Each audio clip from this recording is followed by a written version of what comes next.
ఏం పెరుమాలో హ్యాపీగా నవ్వుతా పడుతున్నావు? ఏం లేదు కార్తిక, 500 పెట్టింగ్ పెట్టినా 1000 రూపాయలు వచ్చింది.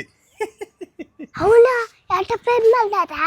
ఏం లేదు, దీంట్లో గేమ్లు ఉంటది. గేమ్లు పెట్టింగ్ పెడితే డబ్బులు వస్తది. మనం 1 రూపాయి పెడితే 3 రూపాయలు వస్తది. తాత అవునా? అయితే మీ ఇల్లు వస్తా 3 ఇల్లు కొనుక్కోవచ్చు. పోయినాయి అనుకో బస్ స్టాండ్ లో అడగ తినొచ్చు. నీ పిల్లం గుడికాడ అడగ తింటది. నువ్వు నీ కంపెనీ నాశనం చేస్తావు పెరుమాలో. ఫోన్ అంట బెట్టింగ్లు అంట. నేను 1 రూపాయి పెడితే 3 రూపాయలు వస్తాయని చెప్తాను. సంకర ఆకపోతావరా బెట్టింగ్లు ఆడితే? పొద్దు నుంచి సాయంత్రం వరకు కొట్టి కష్టం చేసి ఒక టీ తాగరా తృప్తుంటది. ఎందుకురా పెరుమాలో ఈ బెట్టింగ్ లా?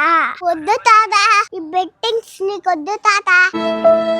లేదు ఈ బెట్టింగ్స్ చేస్తా అంటావా? నీ కుటుంబాన్ని భవిష్యత్తుని నడి రోడ్లు వదిలేసి నువ్వు చేసుకో బెట్టింగ్స్. అప్పుడు నేను నమ్ముకునే వాళ్ళందరూ రోజు మీద బడి ఆడుతుంటారు. సారీ కార్తిక, ఇంకా నాకు బెట్టింగ్ ఏ పెట్టను. నా కళ్ళు తెరిపించినావు. ఇంకా అందరిని బాగా చూసుకుంటాను కార్తిక. థ్యాంక్స్ అమ్మా. నాకు థ్యాంక్స్. మీ ఇంట్లో మీ భార్యకి బీవ్ లేదంట, అది ఇచ్చి ఫస్ట్. అవునా? సరే అమ్మా. ఎవరు కూడా తెలియని బెట్టింగ్ యాప్లు ఆడి రూపాయి వస్తుందని చెప్పి 10 రూపాయలు పోగొట్టుకోవద్దు.